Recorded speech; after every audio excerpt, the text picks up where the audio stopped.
Welcome to Everyday Tarot, your daily dive into the divine wisdom of the tarot. I'm your host, Camille A. Saunders, and today I'll be talking about a week ahead spread.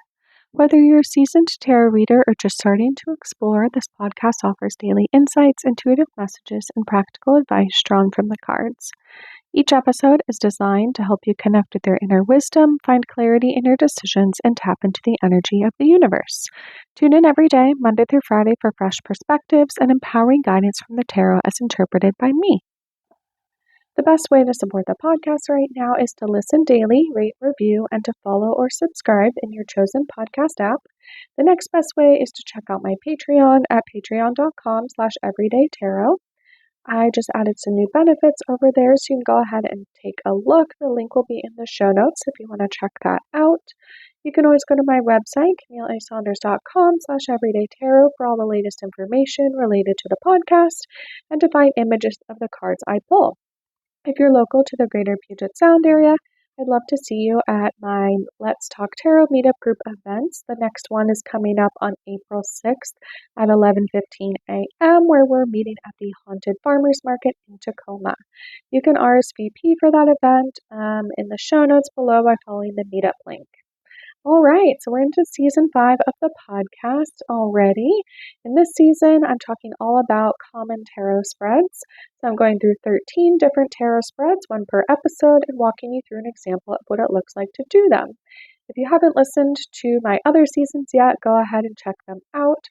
The first season, I introduced tarot through talking about oracle versus tarot cards, myths of tarot, how to find a deck, reading for yourself versus others, and much more. In season 2 and 3, I went through the major arcana and the 4 suits, one per episode. And in season 4, I talked all about tarot in pop culture and examined representations of tarot in video games, TV shows, movies, and more. All right, so let's get into our main discussion for today. And today I'm talking about a week ahead spread. So for the timing on this spread, you can do this spread at the beginning of any week or every week to figure out what your week will look like.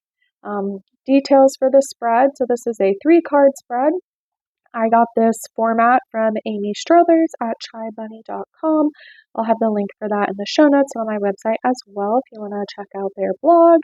And I pulled a quote from their website where they talked about this spread.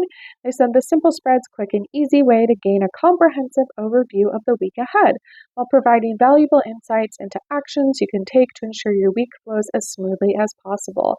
What's great about this spread is its versatility. You can use it for daily or monthly guidance, make it a flexible tool for consistent support and insight." So I love that. So they're even saying, right, you can adapt this spread. I'll get into sort of the placement and the sort of questions or topics they have for each card, but I can totally see how you could adapt this and, like they said, use it daily or monthly and kind of use it at any time.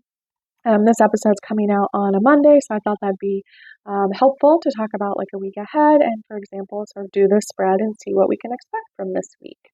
All right, so when we get to the placement of the cards in this particular spread, they have the first card is in the middle, and that's the general overview. They have the second card on the left, and they say that that one is about challenges, and the third card is on the right, and it's about guidance. So they have this one in sort of like a horseshoe shape, so the first card is above a little bit the other two, but I think it could also be sort of across. All right, so, and I guess with 3-card spreads, you can kind of format them differently. So like I said, in this one, sort of the center, the overview of your week is going to be in the middle, and then sort of you're going to have one side have challenges and the one side have guidance, or sort of maybe like positive things, or sort of like what to, advice to help you navigate your week. So that's sort of how that one goes. And again, like I said, so the first one's a general overview, and they said the card represents a general, holistic overview of the week. It highlights the main ongoing theme that will shape your experiences. And then the challenges card is your second one on the left. This card identifies potential challenges you may encounter during the week. These are things you might find difficult or unexpected, providing you with a heads up on what to watch out for. And then the third card, which is the one on the right, they talk about this card offers guidance and advice to help you navigate the week. It encourages you to reflect on how you can support yourself and make the most of the upcoming days. All right, so let's dive in and see what the cards have to say today. I'm going to go ahead and grab my tarot deck to see what I pull. You can pause if you need to go grab your deck and do that. Or if you have it already, then we can get right into it. So you're going to hear me shuffling as I start to pull cards for the spread. And like I said, I'm going to be thinking about my week ahead as I'm doing this, thinking about what's my overview, what sort of challenges I might be facing, and, how can the tarot give me some guidance and advice to help me with the week. Hopefully you can hear me over the shuffling. Maybe I'll shuffle and then talk. But yeah, you can hear that in the background. I'm definitely a shuffle till it feels right person. I shuffle my cards in the way that you might see like a traditional card deck get shuffled, where I sort of, in two hands, shuffle them down by bending the cards, and then I do sort of like a bridge movement. Some people don't like that because it can bend the cards. I grew up shuffling card decks like that, so that's what's comfortable to me. It feels like unnatural to me to do the like hold in two hands and sort of pass cards back and forth from each other, but that's another way. And there are some cards that are bigger or smaller where it's a lot harder to shuffle them like a traditional card deck. These ones are pretty good size for me. I have long fingers, so I can kind of do that. But yeah, go ahead, shuffle your cards, and like I said, be thinking about your week, keeping that in mind. And then I'm going to go ahead and put my cards down. I'm going to put my first card face down in the middle, my second one face down on the left, and my third one face down on the right. And I like to have them face down mostly just so it's not like I'm not like impacted by thinking about what the card in the future is going to be or what the guidance is about when I think about the overview. But of course, you can do whatever you like. I just feel like this keeps it a little like cleaner or more direct. But it is always interesting to sort of look at what cards you've got in total at the end and sort of see how they interplay with each other, what stories they might be telling. So that's super interesting. All right, so I'm going to go ahead and this first card, general overview. What's going to be my overview for the week? All right, and I pulled, I believe, the Seven of Chilies reversed. And in this deck, chilies are like wands, so fiery energy, hence spicy chilies. All right, and it shows, let's see, 7 different bundles of chilies, and then there's like a rattlesnake actually depicted on the bottom of the card. There's sort of like an adobe like house in the background, and we see like a cactus plant and some terracotta pots. I didn't say that, but this deck I'm pulling from is the Desert Illuminations Tarot deck by Lindsay D. Williams. It is sort of a Southwest American style deck, so hence the chilies.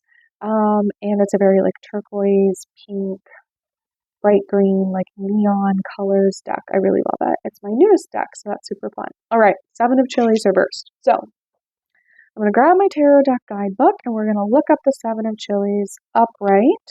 And then I will sort of interpret what I think the reversal is about in this deck guidebook. They don't have any specific like details about reversals, so we just get to infer or come to our own conclusions about that. So again, general overview of my week, 7 of Chilies. It says a snake guards the steps of an adobe palace decorated in gorgeous pottery and chili pepper restress. The snake is staring out, defending its territory from any intruder that tries to cross its path. There are also spiky cactus booby traps on the way up the steps for added protection. After a period of success, the haters will no doubt start to show up almost out of nowhere. These folks covet what you have and will try to challenge you and everything you believe in. You are now in a position where you need to protect everything you have worked for so hard. Stand firm on your foundation when things get tough and these people become hard to manage. Remember, if you're exhausted by others and their negativity, try not to engage with them. Instead, surround yourself with people who support your growth and success unconditionally. And again, so that is the upright version of the card. It's right about defending your territory. It's about kind of steeling yourself against the haters, it sounds like, protecting everything you've worked for, and sort of not being swayed or concerned when people try to challenge you or kind of poke at, like, oh, why did you earn that? Oh, why didn't I earn that thing? Like maybe you're just, right, like maybe you got that easily or you didn't work hard. So surrounding myself with people that support and my growth and success unconditionally. And so if I think about the reversal of this, like sort of interpretation, when I'm thinking about the general overview of my week, it sounds like either there's going to be like some self-doubts or perhaps there's going to be some other people reaching out to me trying to, yeah, perhaps like offer their support, but in a way that is conditional, it sounds like. So it says, right, I need to protect everything I've worked so hard for. It's really making me think about this podcast. I've actually started to have like Instagram accounts that promote tarot or podcasts in general, start reaching out to me. And so far I haven't really said yes to any of them because it doesn't feel super aligned. So maybe this is sort of what this is about. Okay, like I'm in my fifth season of the podcast. This will be my 59th episode for 2025 so far. So I'm putting out a lot of episodes and seasons, and it sounds like it's starting to get noticed. And some of that notice is good, and some of that notice is maybe right gonna, try to get under my skin, I would say, or sort of like be like, oh, you're so successful. Do you want us to promote your podcast? Do you want to pay for people to like get your podcast pushed out there more? So yeah, that's sort of what's coming to mind for me right now is to just sort of be like, okay, that might happen. Um, and to just remember that like stay firm in my values, that right don't let other or like uphold my own boundaries when right people might be pushing against them or sort of testing the boundaries, and to not engage with folks that are exhausting or that are negative, and to surround myself with people that support my growth and success unconditionally. So all right, so that's going to be sort of my interpretation for my general overview for next week. Interesting. All right, so let's get into the second card, and this is challenges. So we sort of talked about challenges in the last card, but we'll see what sort of maybe potential challenges I might encounter this week, maybe things I'll find difficult or unexpected, maybe give me a heads up. So I'm going to go ahead and flip over my second card, the Emperor. I have not pulled this card before in this deck. I haven't seen it. All right, so the Emperor is a major arcana card. It is the fourth, or the number 4 card in the major arcana, with the Fool being 0. So you always have to keep that in mind. Okay, so the Emperor challenges. So the Emperor, the planet and zodiac associated with the Emperor card, according to this tarot deck guidebook, are Mars and Aries. Interesting, since we just are entering Aries season with the spring equinox last week. The element is fire. So, right, earlier I had chilies, also a fire sign. So we are in fiery energy right now. And it says it's associated with the root chakra. Okay, and then it says Geronimo is represented with the Emperor card in the Desert Illuminations Tarot. He was a prominent military leader and medicine man of the Apache people. He represents a strong foundation of leadership, love, and wisdom. When we choose to apply this energy to our current situation, we can gain proper momentum to become more organized, strategic, and focused on a plan and see it through to the end. So if I'm thinking about this in the context of challenges, and again, this is not a reverse card, this is upright. So, right, we get to interpret the definition as it's sort of stated, is that I need to be planning, right? I need to be organized, strategic, and focused on seeing my plan through to the end. And that maybe, right, something's going to come up next week or this week that is difficult or unexpected, or maybe just like throws me off my balance. and that I need to remember to sort of like see my plans through to the end. Again, like the Emperor can be seen. This is sort of like a nice representation of the Emperor. Sometimes the Emperor has a lot like more strict energy or authoritarian sometimes, but this one is very like leadership, love, wisdom, gaining momentum. And this person was a military leader and medicine man. So you have sort of these like two sides of like the person, right? Like you have the strategy of like battle, right? And leading people into battle. And then you also have like the medicine aspect where you're healing people and sort of seeing all representations of people and helping people and helping folks like heal from perhaps from like military challenges.